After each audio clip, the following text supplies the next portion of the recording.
Assalamualaikum warahmatullahi wabarakatuh. Kali ini kita akan belajar cara menganalisis data penelitian eksperimen melalui SPSS. Desain yang kita pakai adalah desain 2x2 atau dua kelompok eksperimen dan dua kelompok eksperimen dan kelompok kontrol serta amatan sebanyak 2 kali, yaitu pretest dan posttest. Analisis yang pertama adalah analisis gain score. Nama lain dari gain score adalah delta score atau skor selisih. Analisis ini dilakukan dengan menggunakan uji T sampel independen. Hal ini dikarenakan ada dua kelompok. Kelompok pertama adalah kelompok eksperimen dan kelompok kedua adalah kelompok kontrol, di mana ini dibandingkan. Gain score adalah skor posttest dikurangi dengan skor pretest. Dilakukan ketika biasanya skor pretest antara kelompok eksperimen dan kelompok kontrol tidak setara.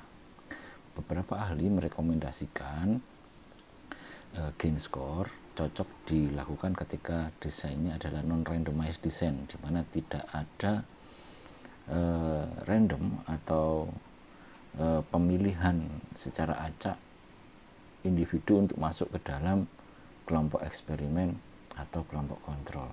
Namanya adalah random assignment. Biasanya ketika random assignment tidak dilakukan, maka kelompok skor pretest tidak setara. Namun beberapa peneliti yang lain mengatakan bisa juga gain score dilakukan ketika ada randomize. Lanjut. Berikut ini filosofi dari pendekatan analisis dengan menggunakan gain score. Skor pretest menuju skor posttest merupakan perubahan yang terkait dengan efek alami, efek belajar, maturasi, dan sebagainya. Hal itu terjadi pada kelompok kontrol ketika tidak ada perlakuan yang diberikan kepadanya. Di sisi lain, pada kelompok eksperimen, mohon maaf, ini adalah pretest. Skor pretest menuju skor posttest adalah efek alami dan efek perlakuan. Jika ini adalah efek alami saja, maka efek perlakuan. Filosofi dari gain score ketika efek alami ini dicoret dan ini dicoret, maka yang tersisa dari kelompok eksperimen adalah perlakuan.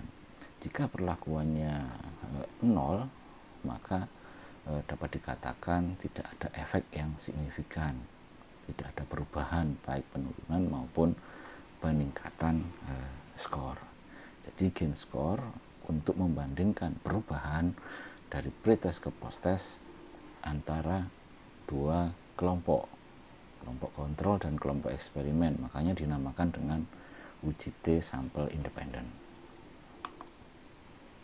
Ini adalah gain score, dan gain score misalkan ini adalah efek perubahan alami sampai di sini, dan ini adalah efek dari perlakuan yang diberikan. Semakin besar selisihnya antara kelompok kontrol dan kelompok eksperimen, semakin berhasil perlakuan yang diberikan dalam mengubah skor. Perubahan tersebut bisa berupa kenaikan atau perubahan tersebut bisa berupa penurunan. Jadi perbedaan gain score akan menunjukkan seberapa besar dampak perlakuan yang diberikan kepada kelompok eksperimen. Jika signifikan, artinya efek perlakuan pada kelompok eksperimen menghasilkan peningkatan atau penurunan skor yang berbeda dengan kelompok kontrol. Jadi kata kunci dari gain score adalah perubahan karena selisih antara posttest dan pretest. Pendekatan yang kedua adalah analisis kovarian atau ANACOVA. ANACOVA dipakai dengan menempatkan skor pretest sebagai kovariat. Nama lain dari kovariat adalah variabel kontrol, dengan variabel independennya adalah posttest. Analisis kovarian dilakukan ketika skor pretest dan skor pretest antara kelompok eksperimen dan kelompok kontrol cenderung setara. Biasanya dilakukan dengan randomized design karena adanya random untuk penempatan kelompok kontrol dan kelompok eksperimen menyebabkan keduanya setara. Namun ada peneliti juga yang mengatakan bahwa ANACOVA robust terhadap non-randomized design. Artinya ANACOVA bisa juga dipakai ketika skor pretest antara kelompok eksperimen dan kelompok kontrol berbeda. Filosofi dari ANACOVA adalah skor post-test dipengaruhi oleh dua hal. Yang pertama adalah skor pretest, yaitu kondisi di awal. Ini adalah kondisi di akhir.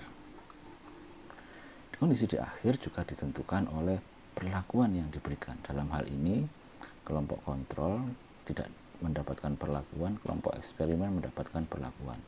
Jika efek ini sangat besar, signifikan, maka dapat dikatakan bahwa perlakuan memberikan efek. Untuk memfasilitasi tujuan ini, maka di dalam ANACOVA skor pretest dikendalikan agar pengaruh karena perbedaan perlakuan itu menjadi maksimal. Dikendalikan secara statistik, kemudian pengaruh dari perlakuan ini menjadi maksimal, pengaruhnya terlihat secara lebih baik.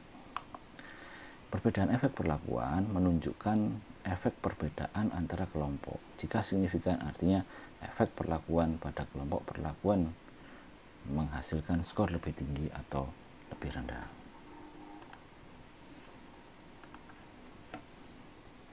Mari kita praktek. Baik, kita mulai dengan uji gain score dengan menggunakan uji sampel berpasangan. Sebelum melakukan analisis, teman-teman harus membuat skor gain yang didapatkan dari skor post-test dikurangi dengan pretest. Cara analisisnya adalah di SPSS ada tulisan transform di sini, terus kemudian teman-teman menulis gain score sama dengan post-test dikurangi dengan pretest. Berikut ini adalah hasilnya. Kita lihat cara yang pertama, langkah pertama adalah kita lihat uji homogenitasnya atau equal variance. Jika hasil dari analisis ini adalah tidak signifikan, artinya variance dari kelompok kontrol dan variance dari kelompok eksperimen setara, artinya datanya homogen. Ingat, dalam uji homogenitas yang diuji adalah variansnya, bukan raratanya. Uji T itu membedakan rata dua kelompok, tapi uji Levin membandingkan rata-rata varians dua kelompok. Kita lihat ternyata hasilnya tidak signifikan, artinya distribusi atau variansnya homogen. Maka yang kita lihat adalah baris yang pertama, equal variance assume. Kemudian akhirnya karena yang dilihat adalah equal variance assume di sini, maka yang kita lihat adalah hasil yang di sini. Ada perbedaan yang signifikan, ada perbedaan perubahan skor yang signifikan karena skornya adalah yang kita bandingkan adalah gain. Setelah kita lihat di sini, gain score dari kelompok eksperimen adalah -7, artinya kelompok eksperimen mengalami penurunan sebanyak -7 poin kecemasannya, tapi kelompok kontrol hanya 0,3. Jadi tanpa adanya perlakuan, kecemasan individu mengalami penurunan. Oke, itu memang karena waktu menyembuhkan kecemasan atau mereka mengalami maturasi atau kematangan sehingga turun tanpa ada perlakuan. Tapi kelompok eksperimen selain itu terjadi juga ada selisih yang besar di sini, yaitu dikarenakan oleh perlakuan. Dari sini dapat kita simpulkan bahwa hasil analisis ini, cara penulisannya bisa teman-teman menyertakan reratanya di sini. Kemudian hasil analisis menunjukkan bahwa perubahan skor yang signifikan antara kelompok eksperimen dan kelompok kontrol terjadi pada penelitian ini. Kelompok eksperimen mengalami penurunan skor kecemasan yang lebih tinggi dibanding dengan kelompok gagal. Dapat disimpulkan bahwa pelatihan yang dilakukan efektif dalam menurunkan kecemasan. Ini adalah cara yang pertama dengan menggunakan UJT gain score. Bagaimana dengan analisis kovarian? Analisis kovarian dilakukan dengan menggunakan klik di atas adalah analyze, kemudian turun menjadi general linear model, lalu pilih univariat. Dipilih univariat karena satu variabel dependent. Ada juga multivariat, yaitu ketika lebih dari satu variabel dependent.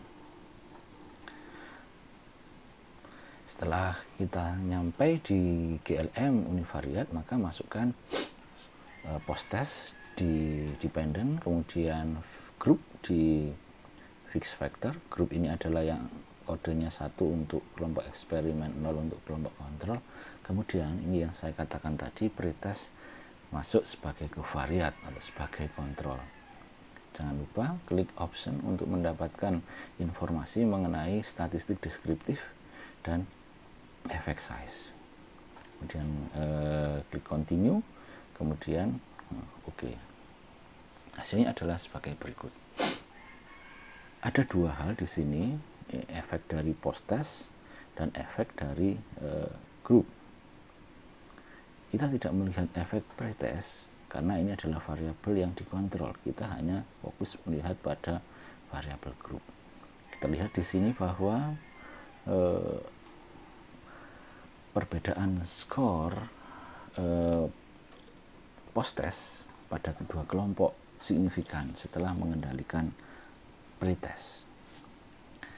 Artinya bahwa ada perubahan yang berbeda dari dua kelompok. Setelah dilihat dari reratanya, terlihat bahwa kecemasan ini adalah variabel dependent. Kecemasan kelompok eksperimen lebih rendah dibanding dengan kelompok kontrol setelah mengendalikan pretestnya. Artinya hasil analisis menunjukkan bahwa terdapat perbedaan skor post-test yang signifikan dengan mengendalikan skor pretest. Ini adalah bahasa dari Anakova dengan mengendalikan skor pretest atau kovariat. Dilihat dari reratannya, skor post-test kelompok eksperimen lebih rendah dibanding dengan kelompok kontrol. Dapat disimpulkan bahwa perlakuan yang diberikan menurunkan kecemasan secara signifikan. Kesimpulannya sama dengan yang didapatkan dari uji analisis dengan menggunakan gain score. Penutup, masih ada perdebatan dalam penggunaan antara gain score dan Anakova. Namun sebagian besar literatur terkini merekomendasikan bahwa Anakova lebih direkomendasikan karena memiliki banyak kelebihan. Misalkan dari sisi power, dari sisi robust dan sebagainya. Baik, semoga bermanfaat. Tetap belajar metodologi, jangan takut untuk meneliti. Assalamualaikum warahmatullahi wabarakatuh.